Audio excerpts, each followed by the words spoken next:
at day like 600, seems like, trying to get these excuse me, beans out for this guy.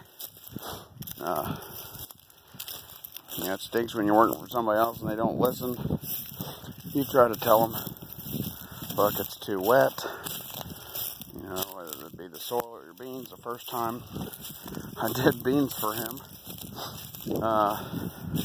they were just terrible. Like 20%. Couldn't even hardly get them out of the hull. Came back another time. Beans were probably 17. They were shelling out okay. Still had trash in the tank because everything's wet. So then now we've got it's like 62 degrees right now. Sunday, February 3rd, I think, something like that. And I mean, I've got a lot of his beans done, but it's all top. I can't go down into those valleys in between the peaks. And I try to explain to him, you know, the beans might be dry now, but now the ground's too wet. We had all that deep freeze. Then come yesterday, it was 50 degrees. Today it's 60 degrees. And that's what I'm left with. A combine that is stuck for like 2 hours now because the guy was worried about his oil change light on his tractor. Good guy. Great guy. Seems nice. It just stinks when you try telling somebody something and, you know, they want you to do the job, yet they don't listen to you. You tell them, you know, this, you know, have some faith, you know. An ounce of faith will go a long way when you're waiting on the weather. And, well, this is where we're at now. He told me to run through here. I tried telling him. Then, you know, I don't like to get mad at people. I don't want to be rude or, you know, I appreciate the fact he's paying me to do this. But I have the best interest for his crop as well as my equipment, because if I don't get his crop out good, then, well, I wouldn't expect to get paid. So now I'm stuck, and I shouldn't have listened to him. He kept telling me, turn my wheel, and I don't want to get frustrated. There's like some kind of an antique wagon that has a tree growing through it. I thought that was interesting when I walked up earlier. Wooden wheels on that thing, check that out. But the only way you can get at least my combine through mud, if you're trying to really get your stuff done, is if you walk it sideways on a hill. I just about slipped and busted my rear.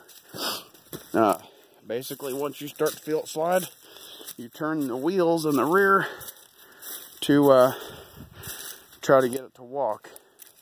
And it'll go sideways a little bit, but you'll be able to keep moving forward and just follow like the apron of the hill around. Exactly what I did here. It's perfectly fine. Got right here, started to spin.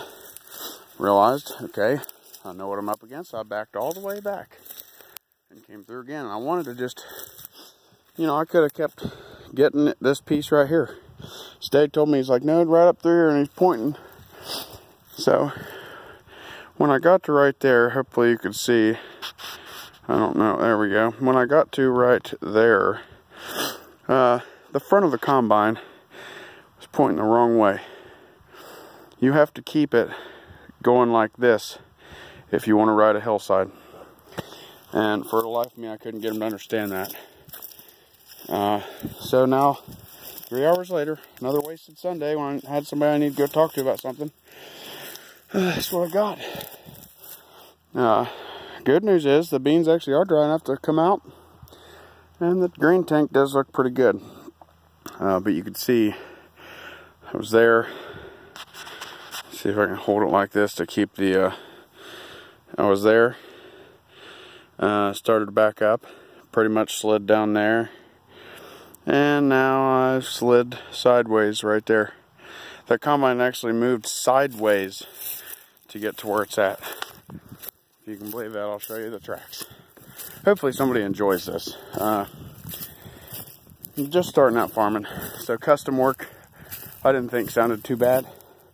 You know, some of the old timers told me like, well, you can do custom work, stuff like that when you're starting out to make up for small income. But you look at that. Sideways. Sideways the entire way. You know, here's my front track. Sideways. And then once I got over there, you cannot get a 2,000-pound header hanging off front of a combine pointing downhill. And I was trying to tell the guy that, and he's like, turn your wheel, turn your wheel. Oh, well, this is what we got. So, poor old 1400.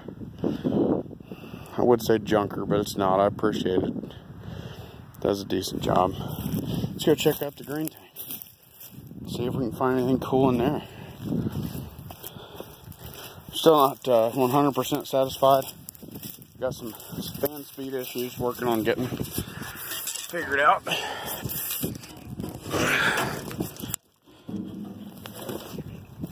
And now that we're up here with 5 pounds of mud jammed on my boot and make me slip and fall real nice. That's what we got. There's a little trash in it here and there, but that is substantially better than what I was having. The weeds were terrible, like absolutely terrible. You'd get chopped up weeds and everything in it. And he's supposed to be coming with a tractor at some point. But I don't know, he's got a bunch of old cattle feeders. I thought I'd buy one of those for my chickens if he'd come off one. We grind our own chicken feed. Might see that on my wife's channel sometime, but yep, this is what I'm dealing with.